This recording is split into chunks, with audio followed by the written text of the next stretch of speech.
पाकिस्तान में गुज़श्ता चंद दिनों से ज़ारा एयरवेज़ नाम की एक एयरलाइन के बारे में बातें हो रही हैं। गुज़श्ता दिनों कराची के एक होटल के अंदर इसके लॉन्च या इसके आगाज़ के बारे में एक प्रेस कॉन्फ्रेंस हुई और उसके बाद से पाकिस्तान के तमाम अखबारात में इसको कवर किया गया। इसके बारे में इस वीलॉग के अंदर बात करेंगे। बहुत सारे सवालात लोगों के ज़हन में हैं क्योंकि इसके बारे में इन्फॉर्मेशन पब्लिक डोमेन में बहुत कम है। तो जब मैंने ये प्रेस कॉन्फ्रेंस देखी तो उसके बाद मेरे दिमाग में बहुत सारे सवालात थे। So I went on digging. मैंने अपना इन्वेस्टिगेटिव जर्नलिस्ट का हैट पहना and I found some interesting information जो मैं वीलॉग में आपके साथ शेयर करूंगा। Thank you for joining Pakistan aviation पर खुश आमदीद। मैं हूं ताहिर इमरान। ज़ारा एयरवेज नाम की कंपनी जो कनाडा में रजिस्टर्ड है, उसने गुज़श्ता दिनों कराची में एक होटल के अंदर जो है वो प्रेस कॉन्फ्रेंस की और प्रेस कॉन्फ्रेंस करके ऐलान किया कि वो कनाडा और पाकिस्तान के दरमियान बराह रास्त नॉन स्टॉप फ्लाइट्स का आगाज़ करेंगे। उसके लिए उन्होंने कहा कि वो एक बोइंग 777 या बोइंग 777 जो है वो इस्तेमाल करेंगे और बोइंग 777 के साथ ये सर्विस लॉन्च की जाएगी। इस कंपनी के बारे में बहुत ज़्यादा इन्फॉर्मेशन नहीं है। तमाम खबरों के अंदर जो बेसिक चीज़ शेयर की गई है, जो हर एक ने लिखा है, वो ये है कि जी ये एयरलाइन जो है वो कनाडा बेस्ड है, कनाडा की कंपनी है और कनाडा की कंपनी जो है वो बुनियादी तौर पर पाकिस्तान के लिए फ़्लाइटें शुरू कर रही है। और उन्होंने शाहीन एयरपोर्ट सर्विसेज के साथ बात की है, वो ग्राउंड सर्विस, कैबिन क्रू और दीगर स्टाफ फराहम करेंगे एयरलाइन को। और इस तकरीब के अंदर एजाज़ हारून साहब भी तशरीफ़ लाए और एजाज़ हारून साहब जो है वो पाकिस्तान इंटरनेशनल एयरलाइंस के साबिक मैनेजिंग डायरेक्टर रहे हुए हैं और उनके दौर में पाकिस्तान इंटरनेशनल एयरलाइंस जो है उसके अंदर काफ़ी सारी चेंजेस आई थी। तो एजाज़ हारून मंझे हुए एक कप्तान भी हैं और मंझे हुए एविएशन के खिलाड़ी भी हैं। मुझे उससे थोड़ा सा और ज़्यादा हुई। तो मैंने मुख्तलिफ़ लोगों को जिन्होंने इस तकरीब में शिरकत की उनसे बात की। फिर उसके बाद मैंने थोड़ी सी खुद जो है क्या कहते हैं रिसर्च भी की। ज़ारा एयरवेज़ लिमिटेड नाम की कंपनी जो है वो 25 मई 2023 यानी अब से तकरीबन 11 दिन पहले जो है वो इनकॉर्पोरेट हुई थी, कनाडा में रजिस्टर हुई है कंपनी। और इस कंपनी के बारे में जो टाइप ऑफ इनकॉर्पोरेशन है वो अवेलेबल नहीं है। इसके दो डायरेक्टर्स के नाम लिखे गए हैं। एक फ़कीर सैयद बाबर हुसैन बुखारी जिनका कराची का डिफेंस फेज़ 2 का एड्रेस लिखा हुआ है और दूसरे नंबर पे सैयद ज़फ़र हुसैन कुली साहब जिनका कनाडा लंदन ओंटारियो का जो एड्रेस है वो लिखा हुआ है। इस कंपनी का रजिस्टर्ड ऑफिस जो है वो मिसिसागा ओंटारियो में एक बिल्डिंग की सेकंड फ्लोर पे वाक़या है। और ये कंपनी जो है इसके बारे में मज़ीद कोई इन्फॉर्मेशन जो है वहाँ दस्तयाब नहीं है। तो जब हमारे पास ये दो पीसेस ऑफ इन्फॉर्मेशन आए तो मैंने एजाज हारून साहब को मैसेज किया। उससे पहले जब क्योंकि इस खबर के अंदर लिखा होता है कि उन्होंने एनओसीज के लिए अप्लाई किया हुआ है और एनओसीज दिए हैं के लिए लिखा है। एनओसीज के बारे में जब मैंने सिविल एविएशन से पूछा तो सिविल एविएशन ने कहा कि हमें इसके बारे में कोई इन्फॉर्मेशन नहीं है, ना हमारे पास कोई इसके बारे में एप्लीकेशन आई है, ना ही हमारे इसके बारे में कोई प्रोसेस अप्लाई किया गया है। ये बात होगी। उसके बाद मैंने अपने एविएशन के सोर्सेज को कॉन्टैक्ट किया और उनसे पता करने की कोशिश की कि ये आइडिया क्या है, प्रोजेक्ट क्या है। और इजाज़ हारून साहब को मैंने कोशिश की बात करने की। इजाज़ हारून साहब जो है उन्होंने मेरे सवालात देखे हैं लेकिन उन्होंने जवाब नहीं दिया। लेकिन वहाँ जो जो इवेंट हुआ था कराची के होटल में उसमें मौजूद लोगों ने जो कुछ देखा उसमें काफ़ी इंटरेस्टिंग था कि इजाज़ हारून साहब को जब बुलाया गया तो इजाज़ हारून साहब को बिल्कुल मालूम ही नहीं था कि वो एक एयरलाइन के लॉन्च इवेंट पर मौजूद हैं और उनको वहाँ पे आके जो है वो मीडिया के सवालात वगैरह देने हैं वट एवर। तो he was quite frazzled and quite reluctantly went to the stage पे जाके बैठे और फिर उन्हें सवालों के जवाब भी दिए और बज़ाहिर ये लग रहा था कि वो फेस सेविंग कर रहे हैं किसी की या जो भी ये लोग थे। ये जो फैमिली है जिनका ये आइडिया है ये पाकिस्तान की पुरानी एक बिजनेस फैमिलीज़ में से एक है और ये कनाडा में सेटल्ड है। इनका एक कराची के अंदर होटल होता था इस्लामाबाद में जहाँ पे फॉरेन ऑफिस है, यहाँ पे एक शहजाद होटल होता था, इसके मालिकान में से थे ये। फिर उसके अलावा इनका ढाका के अंदर शाहबाग होटल था जो कि अयूब एवेन्यू पर शाहबाग होटल के नाम से ये जगह थी। ये बांग्ला बंधु शेख मुजीबुर रहमान मेडिकल यूनिवर्सिटी का हिस्सा बना हुआ है अब ये। इसकी फ़ोटोज़ ज़बरदस्त 1954 की फ़ोटोज़ हैं।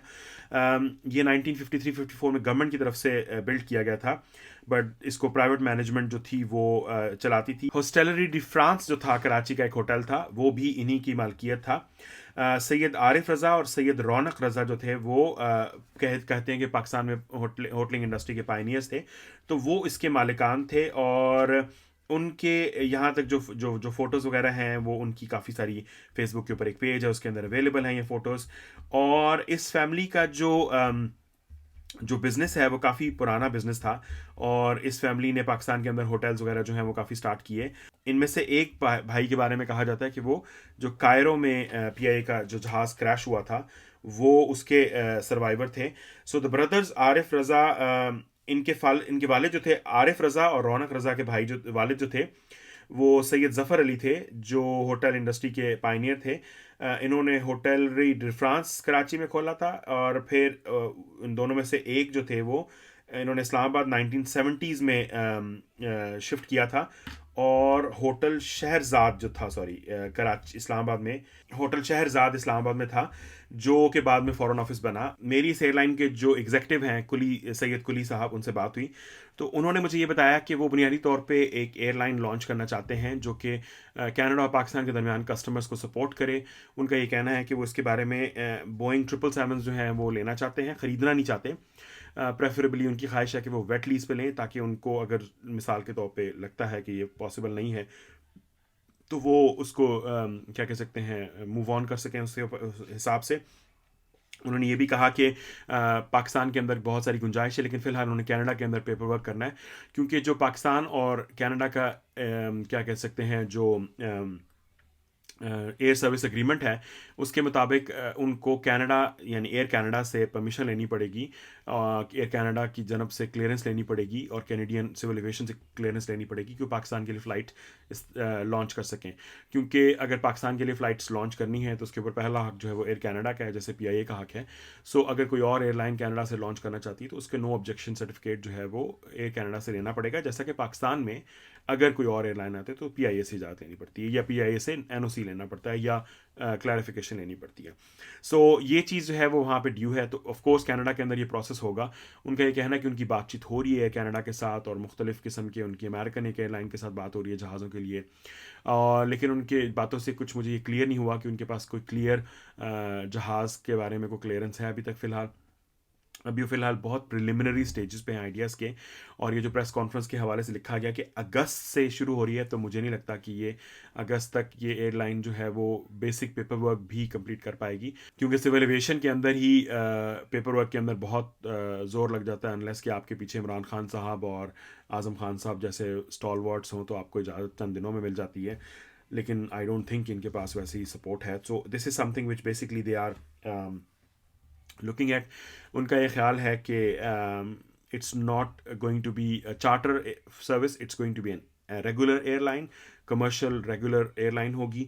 और उनका ये कहना है कि ये बुनियादी तौर पर बहुत सारा जो इसके अंदर जो जो क्या कह सकते हैं ना आइडिया है, वो फ़िलहाल अभी पेपर पे है, और इसके अंदर अभी मूवमेंट होगी, इसके लिए की पीपल हायर किए जाएंगे। अभी कुछ क्लियर नहीं है कि टीम जो है वो हायर की जाएगी। इवन मेरी तलात के मुताबिक इजाज़ हारून साहब को भी फॉर्मली हायर नहीं किया गया, he was just there to, वो बेसिकली एक गैदरिंग के लिए गए थे। उनको ये भी नहीं पता था शायद कि जो एयरलाइन लॉन्च होने जा रही है। सो पाकिस्तान के लिए इस तरह की बहुत सारी पहले भी फ़्लाइट्स जो हैं वो ऑपरेशन स्टार्ट किए जा चुके हुए हैं। यूके का एक बिस्किट और केक रस बनाने वाला ग्रुप है, रीगल ग्रुप, उन्होंने एक एयरलाइन का राइट्स लिए थे, और उन्होंने लीड्स, ब्रैडफोर्ड और डोंकास्टर, शेफील्ड एयरपोर्ट से स्टार्ट करने का प्लान किया था। वो बिल्कुल टेक ऑफ नहीं कर सका। फिर उसके बाद एक एयरलाइन स्वी फ्लाई के नाम से शुरू हुई थी लूटन एयरपोर्ट से, वो वाया स्टॉकहोम आरलैंडा जो है वो फ्लाई करती थी इस्लामाबाद। उन्होंने चंद फ्लाइट्स ऑपरेट की, और उसके बाद वो फ्लाइट एयरलाइन जो है वो बंद होगी। चंद और आइडियाज़ भी हमने सुने कि वो इंटरनेशनल फ़्लाइट शुरू करना चाहते हैं पाकिस्तान से बाहर से, लेकिन वो मटीरियलाइज़ नहीं हो सके। और पाकिस्तान के अंदर से भी जो इंटरनेशनल फ़्लाइट्स हैं, ख़ासतौर पे यूरोप के लिए, कनाडा तो अमेरिका तो बहुत दूर की बात है, वो भी फ्रूटफुल नहीं हो सके। यानी पहले एयरब्लू ने लॉसेस के बाद अपना प्रोजेक्ट बंद कर दिया यूके की फ़्लाइट्स का, अगरचे उन्होंने उसके लिए वाइट बॉडी ले लिए थे, और वो यानी कहने वाले कहते हैं कि वाइट बॉडीज़ नियरली किल्ड दी एयरलाइन, इतना बुरा हाल हो गया था उसके बाद से।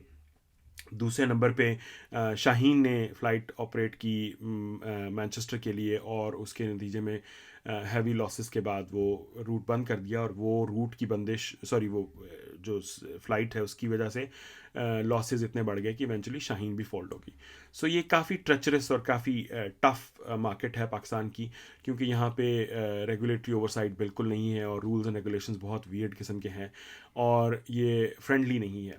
सो इसलिए आई मीन मेरी जानिब से तो all the best wishes, I hope के it materialises and it will go further, but I don't think के अभी ये एयरलाइन इस लेवल पर है कि ये लॉन्च और वो सारे तक जाए। अभी तो इन्होंने सिर्फ कंपनी रजिस्टर करवाई है 11 दिन पहले, और अभी इन्होंने पेपर वर्क करना है, एनओसीज करने हैं, सारा कुछ करना है, उसके बाद जाके एयरलाइन लॉन्च होगी और फिर हम देखेंगे। So let's see, will keep an I on it and I keep you posted. मैं आपको इस बारे में आगाह रखूँगा, और अगर मुझे कभी मौका मिला तो मैं इनके जो एग्जेक्टिव्स हैं उनमें से किसी के साथ इंटरव्यू भी करेंगे, ताकि हम उनसे पूछें उनका प्लान क्या है और वो करना क्या चाहते हैं।